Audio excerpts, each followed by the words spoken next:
Hey guys, welcome to my channel. This is my channel जय मां शीतला देवी। कैसे हैं आप सब। तो बात होने वाली है पार्ट 2 को लेकर के वीडियो अपलोड कर रही हूँ। अगर आप मां काली के अंश है तो आपके जीवन में क्या क्या परिवर्तन आते हैं, क्या क्या संकेत किस किस एज पर मिलता है और कैसे कैसी चीज़ें मिलती हैं। ज़रूरी नहीं कि सब कुछ सिमिलर है, लेकिन 90% केसेस में सब कुछ सिमिलर पाया जाता है। ठीक है, मेरे पास इतने लोग आते हैं, मैं जब चेकिंग करती हूँ पता चलता है वो माँ काली बचपन से इनके साथ चल रही हैं, लेकिन because of family issue, because कि फैमिली ने उनके ऊपर तंत्र मंत्र कर दिया, जिसकी वजह से उनकी एनर्जी ऊपर नहीं आई और आज वो 40 से 45 साल के बीच में उनको पता चल रहा है कि कोई डिवाइन एनर्जी उनके साथ कनेक्टेड है। तो उन्होंने काफ़ी समय बर्बाद कर दिया और अभी वो ऐसे टाइम पे उनको रियलाइज़ आया जब उनका शरीर कमज़ोर हो चुका है, तो वो कुछ नहीं कर पा रहे हैं। ठीक है, तो अगर आपके साथ भी ऐसा कुछ हो रहा है जो मैं बता रही हूँ तो प्लीज़ अवेयर हो जाइए और आगे की तैयारी शुरू कर लीजिए। लास्ट वीडियो में मैंने बात की थी कि अगर मान लो कि आपकी जिसके ऊपर माता काली का अंश होता है, उनकी जब शादी हो जाती है तो पहला केस इन लॉस का ही आता है उसके पास। पहला जो केस आता है नेगेटिविटी को हैंडल करने का, वो ऐसा नहीं है कि वो जाते ही बस तंत्र मंत्र करना सीख जाती है, ऐसा कुछ नहीं होता।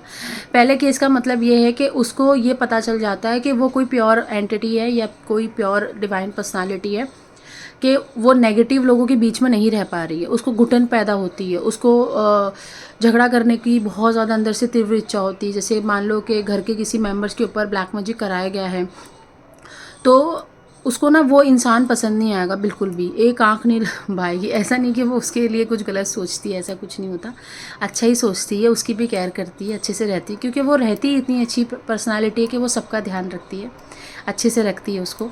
ठीक है, लेकिन कहीं ना कहीं वो नेगेटिविटी उसके ऊपर आती है या उसको ऐसा महसूस होता है कि कुछ गलत है इस इंसान के अंदर, तो वो उसको बर्दाश्त नहीं कर पाती है। सपने में भी उसके विजन्स आने शुरू हो जाते हैं उस लड़के को या लड़की को या उसको देखकर जिसके ऊपर नेगेटिव एनर्जी है। तो उसको कहीं ना कहीं ये आभास होता है कि मुझे दिख क्यों रहा है, ये क्या इशू है और मेरी जमती क्यों नहीं है। फिर आपके बच्चे अच्छे नहीं रहते हैं, फिर कहीं ना कहीं पति से भी बहुत ज़्यादा कलेश रहता है, फिर आपको इन लॉस पसंद नहीं करते हैं, बहुत ज़्यादा कलेश मचाए रखते हैं। तो आपको कहीं न कहीं ऐसा फ़ील होने लगता है। फिर माँ काली कहीं न कहीं आपको आभास मतलब अंदर से ऐसी आवाज़ आती है कि पूजा करो, ज़्यादा से ज़्यादा पूजा करो, पूजा पाठ करो। फिर आप पूजा पाठ से जुड़ते हो, फिर आपको दर्शन देती है माँ सपने में आके। माँ के कोई अस्त्र शस्त्र दिखते हैं, शमशान दिखता है, आपको पानी भरा हुआ जगह दिखता है, आप हवा में उड़ रहे हो वो दिखता है। आपको छोटी छोटी ना, जब आप ऐसे ऐसे झटके से जब आप उठते हो सो करके या झटके से आप अपना फेस इधर उधर करते हो, तो छोटे छोटे पानी की तरंगे जैसी उड़ती हुई दिखाई दे रही है कि कोई इधर से उड़ रही है, कोई उधर से उड़ रही है। तो आप एकदम ये हो जाते हो कि ये क्या हो रहा है मेरे साथ यार, ये मुझे दिख रहा है कि सबको दिख रहा है। किसी किसी को तो ये भी दिखता है कि चलते चलते धूप में ऑरा दिखने लग जाते हैं, कि धूप में उनको ऑरा दिख रहा है किसी सामने वाले पर्सनालिटी का, या उसके तरफ से कोई तेज आ रहा है ना। तो ये सारी चीज़ें इनबिल्ड होती है, अंदर ही होती है। बस जागृत करने की जो एक सिचुएशन होती है, जो जागृत करने की एक बोलते ना एक माहौल माहौल समझ लीजिए, माहौल होता है एक जागृत करने का, कि आपके अंदर ये शक्ति है। तभी आपको पता चलेगा जब आप उससे भी खतरनाक शक्ति को डील करने जाओगे, तभी आपको पता चलता है कि आप कितने पानी में हो। तो नेगेटिव एनर्जी की वजह से आपकी जो शक्ति है वो ऊपर आनी शुरू कर देती है। इसलिए पहला केस आपके इन लॉस में पाया जाता है, इन लॉस की तरफ से आता है। अब धीरे धीरे उसको घुटन होने लग रही है कि कुछ है, वो जानना चाहती है कि मेरे साथ क्या चल रहा है, मेरे साथ क्या हो रहा है। सपने आ रहे हैं, शरीर में दर्द रहता है, थकी थकी रहती हूँ। पहले तो बहुत एनर्जी रहती थी, पहले जो सोचती थी वही उतना ही करती थी, अब तो एक्स्ट्रा ऑर्डिनरी सोच रही हूँ। कोई इंसान पसंद नहीं आ रहा है, पति के साथ भी कलेश कर रही हूँ, झगड़े कर रही हूँ, उनको बोल रही हूँ कि तुम ये गलत कर रहे हो, वो सुनते नहीं हैं। बच्चों को समझा रही हूँ, नहीं समझ आ रही हैं बच्चों को भी चीज़ें। तो ये पूरा का पूरा माहौल डिस्टर्ब हो जाता है आपका। Very start of the beginning, जब माँ ने तुमको बताया भी नहीं है कि मैं चल रही हूँ, उससे पहले ही बहुत ज़्यादा रायता फैला होता है घरों के अंदर। फिर धीरे धीरे वो चेकिंग कराती है या फलाना लोगों के पास जाती है, ये करती है वो करती है। अब इसमें वो क्या गलती करती है, इस पर भी ध्यान देना है आपको। जिनके ऊपर माँ काली का अंश होता है वो तो लिख के मैं दे सकती हूँ कि लाइफ इतनी ज़्यादा ट्रबलफुल हो जाएगी कि आपके सर पे से छत तक हट सकती है। जब माँ के आने का सच में समय होता है और आपकी परीक्षा ख़त्म हो रही होती है, तभी माँ आती है जब आपकी परीक्षा ख़त्म हो जाती है। तो जब माँ आ जाती हैं पूरी तरीके से, तब जाके आपका जीवन सुखमय होता है, सारी चीज़ें स्टेबल होती हैं। लेकिन माँ के आने से पहले जो परीक्षा होती है, उस परीक्षा में ये तक देखा गया है कि इंसान के सर पे से छत हटा दी गई है, इंसान के सर पे से छत हटा दी गई है। मतलब उसके पास रहने के लिए ना घर है, ना खाने के लिए खाना। इतना तक मैंने देखा है खुद की अपनी लाइफ में। अभी आज आप लोगों को लग रहा होगा कि नई वीडियो बना रही हूँ, अपलोड कर रही हूँ, नहीं, ऐसा कुछ नहीं है।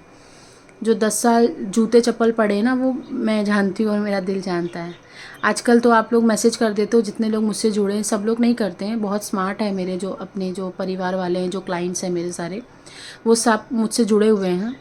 लेकिन कुछ कुछ बेवकूफ़ लोग आ जाते हैं कि मेरे घर में राशन नहीं है, आप देख लो, आप बता दो, कोई सलूशन दे दो। अरे मैं क्या सलूशन दूंगी इसमें? इसमें शक्ति कहाँ से सलूशन देगी? मेरा दिमाग ख़राब हो जाता है। मैं उनको लिटरली ऐसे ना कॉल करके चिल्लाती हूँ। मैंने बोला तुम्हारे घर में अगर राशन नहीं तो मैं भेज देती हूँ, लेकिन दोबारा मत मेरे को मैसेज करो, क्योंकि आप कमाओगे नहीं तो राशन आएगा कहाँ से यार? आजकल की तो 18-18, 20-20 साल की लड़कियां टेली कॉलिंग में जाके कॉल्स ले कर रही हैं, कस्टमर केयर में काम कर रही हैं, ताकि वो महीने का 20,000 रुपये कमा के अपने माँ बाप को दे सकें, राशन भर सकें, घर का खर्चा चला सकें। अब हर चीज़ शक्तियों पे थोड़ी ना छोड़ सकते हो। आपके घर में किसी ने तंत्र मंत्र कर दिया, घर में पैसे नहीं टिक रहे, ये कौन सी बात होती है यार? अरे निकलो अपने घरों से, काम करो, टैलेंट रखो अपने पास। आ रहे हैं ऐसे, मैं तो सीधा उनको भेज भी दे रही हूँ और सीधा ब्लॉक मार रही हूँ कि दोबारा नहीं मुझे ऐसा इंसान चाहिए, क्योंकि ऐसे लोगों की वजह से ना मेरी एनर्जी बहुत ज़्यादा ड्रेन आउट हो जाती है, और फिर माँ के फिर वचन होते, फिर वहाँ पे मेरा फिर दिमाग ख़राब हो जाता है फिर। और मैं नहीं चाहती कि किसी के लिए मुँह से उल्टा सीधा निकले। जब हमने देखा है कि माँ परीक्षा लेती हैं तो छत तक नहीं होती हमारे सरों में, जो कि करोड़ों की प्रॉपर्टी पड़ी हुई है, फिर भी मैं क्या बोलूँ अभी, फिर भी माँ जब परीक्षा लेने पे आती है तो करोड़ों भी ना मिट्टी में मिल जाते हैं। मैं बता रही हूँ आप लोगों को, जिसके साथ हो रहा है ना वही रेजोनेट कर सकता है, वो कमेंट में बताएगा ज़रूर कि हुई है परीक्षा बहुत कड़ी। इतनी परीक्षा हुई है कि इंसान मौत मांगता है कि भाई तू छोड़ दे, मेरे को शरीर नहीं त्यागना। कितने लोगों ने तो सुसाइड अटैम्प्ट करा है और वापस आए हैं, उसमें से मैं भी हूँ।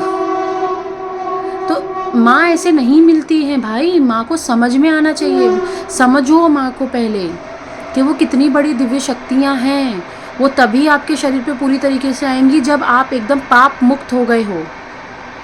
वो तभी आपको शक्ति प्रदान करेगी जब आप लॉयल हो, आपके अंदर वो जागृत स्थिति बन जाए कि आप एक मच्छर को ना मारने से पहले 10 बार सोचो माँ के बारे में। है क्या आपके अंदर उतना पेशेंस, उतना ज्ञान है क्या आपके अंदर? राशन ख़त्म हो गया, मेरे घर में कॉकरोच आ गया, छिपकली आ गई, देख लीजिए घर में कोई नेगेटिविटी तो नहीं भेज रहा। अरे पागल हो क्या? एकदम मतलब इतना आज तो दिमाग पूरा ख़राब हो चुका है, क्या बोलूँ। आप लोगों से भी रिक्वेस्ट है कि जिनके ऊपर भी माँ काली का अंश है, अगर आपको थोड़े भी सिम्टम्स मिल रहे हैं तो आप जाकर के यहाँ वहाँ जाकर के प्लीज़ चेक मत कराइए, क्योंकि बहुत टाइम के बाद आप ठीक होते हो, और ठीक होने के बाद टाइम आपके पास बचता नहीं है कि आप अपना सोल पर्पस कर सको। क्योंकि जैसे ही माँ काली आपकी परीक्षा लेना शुरू करती हैं तो आपके अंदर ये आवाज़ आने लगती है कि मैं ना ये पैसे कमाने के लिए या मान लो घर के काम करने के लिए ही नहीं बनी हूँ, मेरा उससे भी ऊपर एक पर्पज़ है। ये सारा चीज़ तो हम गृहस्थ जीवन के लिए कर रहे हैं।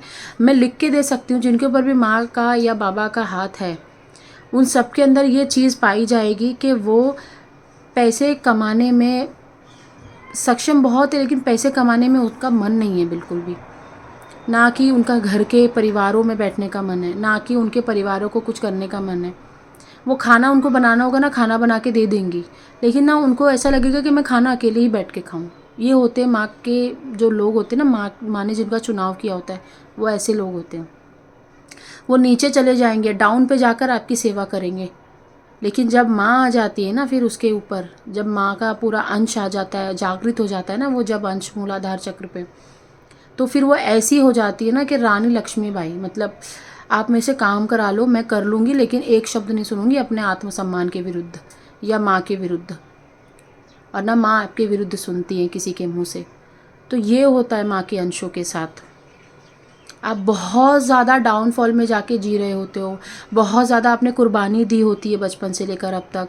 ना पैसा देखा, ना घर देखा, ना शरीर देखा, ना ये देखा कि मुझे 1000 रुपये की चीज़ पसंद है तो मुझे 100 रुपये की चीज़ क्यों मिल रही है, कभी नहीं देखा। जो मिला वो ले लिया, नहीं आया छोड़ दिया। बाकी के बच्चों की तरह नहीं चाहिए तो चाहिए, वैसा कुछ नहीं। हाँ बचपन में थोड़ी बहुत ज़िद करा, जब बिल्कुल भी दिमागी ठीक नहीं था, जब एकदम बच्चे थे तब, लेकिन जैसे होश संभालती है ना, जो जिनके ऊपर माँ के अंश होते हैं, उनको अक्ल आ जाती है, उनको पता होता है कि क्या करना है। तो जब उन्होंने इतना सेक्रीफाइस किया, तो आपको क्या लगता है जब उनकी शादी हो जाएगी, जब इन लॉज आएंगे या जब उनके घर परिवार वाले आएंगे, तो आपको क्या लगता है कि वो वहाँ पे झेल नहीं सकती? झेल सकती है, लेकिन वहाँ पे ही तो माँ का अंश जागृत हो जाता है ना, कि नेगेटिविटी से या किसी और इंसान से तुमको गाली गलौज नहीं सुननी है, तुमको दूसरा इंसान कोई पीड़ा नहीं दे सकता, अब तू मेरी है, अब तेरे माँ बाप भी तेरे साथ नहीं, अब तू मेरी है। फिर कहीं ना कहीं दिल से उसके आता है कि मैं किसी और काम के लिए बनी हूँ, मुझे नहीं चाहिए घर परिवार, मेरे को ऐसा काम चाहिए जिससे मैं दिन में 2 घंटे करूँ और उस चीज़ से मैं पूरी एनर्जी प्राप्त कर लूँ पूरे 4 दिन की। अब जैसे मैं हूँ, मैं एक दिन भी अगर काउंसलिंग नहीं लेती हूँ या एक दिन भी किसी की हीलिंग नहीं करती हूँ, भले मैं बुखार में रहूँ चाहे जो भी अवस्था में रहूँ, तो मुझे ऐसा लगता है कि मैंने ना गलत किया। मेरे को बांटना चाहिए ज्ञान, मेरे पास जो लोग आ रहे हैं उनको सहारा देना चाहिए, एटलीस्ट जो आ रहा है उसको तो मना नहीं करना चाहिए। तो कहीं ना कहीं ये तो अभी आके तो ये आवाज़ बहुत स्ट्रांग हो गई है अंदर से, लेकिन जब आप शुरुआती फेज़ में रहते हो तो आप कंफ्यूज रहते हो, क्योंकि दिमाग में ना 10 विचार चल रहे होते हैं। डाइवोर्स तक होने की स्थिति बन जाती है, आपको वैराग्य प्राप्त करने का दिल करता है कि आप वैराग्य प्राप्त कर लो, आप सबको छोड़ दो, सन्यासी बन जाओ, सिर्फ माँ में लीन हो जाओ, लेकिन यहाँ पे गलती कर देते हो आप। अगर आपका परिवार अच्छा है, बस कुछ छोटे मोटे कलेशों की वजह से, नेगेटिव ऊर्जाओं की वजह से अगर घर में कलेश हो रहे हैं, तो आप गृहस्थ जीवन मत छोड़िए। वहाँ पे आपको माँ को प्रार्थना करनी है कि हे माँ, तू आई है तो तू व्यवस्था कर, तूने ही मुझे परिवार दिया है, तो मैं परिवार की भी सेवा करना चाहती हूँ, तेरी भी सेवा करना चाहती हूँ। तो इससे क्या होगा कि माँ ने जो आपके लिए सोचा है वो काम आपको भी देंगी और आपका परिवार भी अच्छे से चलाएंगी, आपको कोई तकलीफ़ नहीं होगी उस चीज़ की। लेकिन आप लोग क्या करते हो कि मेरा तो दिल नहीं लग रहा, मेरे को तो डाइवोर्स देना है, मेरे को तो बच्चे छोड़ देने, मेरे को तो फलाना कर देना। ये कुछ समय का पागलपन होता है जब आप अपनी ऊर्जाओं को बैलेंस नहीं कर पाते हो। माँ की ऊर्जा जब आती है तो पूरा इंसान यहाँ का वहाँ लुटपुट करता रहता है। तो आपको उस एनर्जी को बैलेंस करना है, आपको ये प्रार्थना करते रहनी है माँ को। जब भी आपको लगे वैराग्य जैसी स्थिति बन रही, माँ को प्रार्थना करो कि माँ तू ही मुझे अपनी तरफ खींच रही है, देख ले माँ, फिर तूने जो परिवार दिया छूट जाएगा मुझसे और मैं छोड़ना नहीं चाहती, क्योंकि कहीं ना कहीं तुम्हारे कर्म तुम्हारे बच्चे और पति से बंधे हुए तभी तुम्हें प्राप्त हुए हैं ये दोनों, ये तो ऐसे नहीं प्राप्त होते। हर किसी की बस की बात नहीं है सुखी परिवार मिल पाना। जब आप वो केसेस हैंडल नहीं कर पाते हो ना इन लॉस के, जो भी माँ के अंश हैं, तो जब आप माँ से प्रार्थना करते हो तो माँ खुद ही ऐसी व्यवस्था करती है कि आप, आपके हस्बैंड, आपके बच्चे खुद ही अपना अलग हो जाए और सारी व्यवस्था हो जाती है। भले पैसे रहें चाहे ना रहे, आज की दुनिया पैसे पे कायम है, मैं जानती हूँ, लेकिन फिर भी माँ के अंशों के साथ मैंने ये देखा है कि ऑटोमेटिकली वो सारी व्यवस्था कर देती है। घर आ जाता है, राशन आ जाता है, बच्चे अपने आप खुशी खुशी पल रहे होते हैं, पढ़ाई कर रहे होते हैं, हस्बैंड का भी काम बहुत अच्छे से चल रहा होता है। छोटी मोटी टेंशन तो लगी रहती है, लेकिन जो बड़ी टेंशन थी उससे आपको हटा दिया जाता है। ठीक है, इसके बाद शुरू होता है आपका मेन काम, आपका सोल पर्पस। ठीक है, आप सोल पर्पस तक कैसे पहुँचे, सब यही पूछते रहते हैं। सोल पर्पस तक पहुँचने के लिए अपने ऊपर बहुत काम करना पड़ता है। तो जो माँ काली के अंश होते हैं, माँ काली जब उनको सेपरेट कर देती हैं, अकेला कर देती हैं, तो माँ काली उनको सपने में आके ना बताती हैं कि तू ये है, तेरे ऊपर ये शक्तियाँ हैं। फिर आप जाते हो, चेकिंग कराते हो, लोगों से पूछते हो क्या चीज़ है मेरे ऊपर, क्या नहीं है। अच्छा इंसान मिल गया तो बच जाते हो, नहीं मिला तो फंस जाते हो। अब फंस गए तो फिर वही झमेला हो गया कि शरीर का बंधन हो गया, फिर 5 साल 10 साल उसी में निकाल दिए तुमने, फिर उसको संभालने के लिए और 10 साल निकाल दिए। सच्चा भगत मिल पाना बहुत मुश्किल है। तो जिसके ऊपर भी माँ काली का आशीर्वाद होता है, या उनको पता है कि कुछ एनर्जी मेरे साथ चल रही है, या मैं अंश हूँ, या कुछ भी हो, XYZ कुछ भी है, तो चुपचाप घर में बैठो और ऐसे इंसान से चेकिंग कराओ जो तुम्हारी कोई डिटेल ना ले सके, या जिस पे तुमको बहुत ज़्यादा भरोसा है, या अरदास लगाओ माँ को, तो माँ उसकी शक्ल दिखाएंगे तुम्हें। तो ऐसी चीज़ों पे भरोसा करो जो तुम्हारे लिए एकदम सेफ़ रहें, नहीं तो तंत्र मंत्र हो जाना बहुत आसान होता है फ़ोटो के द्वारा। ठीक है, उसके बाद जब उसका सोल पर्पस एक्टिव होता है, सोल पर्पस एक्टिव होने से पहले भी उसको बहुत सारी चीज़ों पे काम करना पड़ता है। अपने गुस्से पे, अपने पेशेंस लेवल पे माँ की भावना को समझना पड़ता है। माँ कब कैसे संकेतों से बात करती है वो समझना पड़ता है। माँ की सेवा कैसे करें, माँ को प्रसन्न कैसे रखें, माँ को सर्वप्रथम घर में कैसे चलाएँ, कुल देवी देवता पितृ देवता क्या होते हैं, ये सब कुछ नॉलेज माँ देती है। अगर आप माँ से कनेक्टेड हो, दुनियादारी से नहीं तो ही। अगर आप अपने आप को आइसोलेट करके अपने घर परिवार में खुश रह के अगर माँ से पूजा करते हो, माँ की आराधना करते हो, तो माँ खुद ही आपको सिखाती है, या ऐसा बंदा आपको आपके लाइफ में लेकर आ जाएंगी कि वो आपको सिखाएगा, आपके दरवाजे पे आ जाएगा, या आपको उसका कांटेक्ट मिल जाएगा, या आपसे उसकी बात हो जाएगी, XYZ कुछ भी, मतलब ओवरऑल यही है कि आपको रास्ता मिल जाएगा। अदरवाइज़ तब तक घर में बैठिए, आप कहीं भागने की ज़रूरत नहीं है। जब माँ ने इतना कर दिया तो क्या और आगे, मतलब टाइम नहीं आया ना, टाइम आएगा तो माँ वो भी कर देंगी। कुछ समय रुक जाओ, भागो मत चीज़ों को लेकर के। पहले अपने ऊपर काम करना होता है माँ को प्राप्त करने के लिए। माँ को समझना होता है कि माँ ने ये रूप क्यों धारण करा, माँ असली में कैसी हैं। तो माँ के जो अंश है उनको ये प्राप्त करना पड़ता है, माँ के बारे में नॉलेज। उसके बाद वो सोल पर्पस तक पहुँचते हैं। सोल पर्पस तक पहुँचने के लिए भी बहुत लड़ाइयाँ हैं। कोई ना कोई दैवी एनर्जी उनके साथ पॉजिटिव चलेगी, तभी वो सोल पर्पस तक पहुँच पाएंगे, क्योंकि सोल पर्पस करने से इंसान को मोक्ष प्राप्त हो जाता है।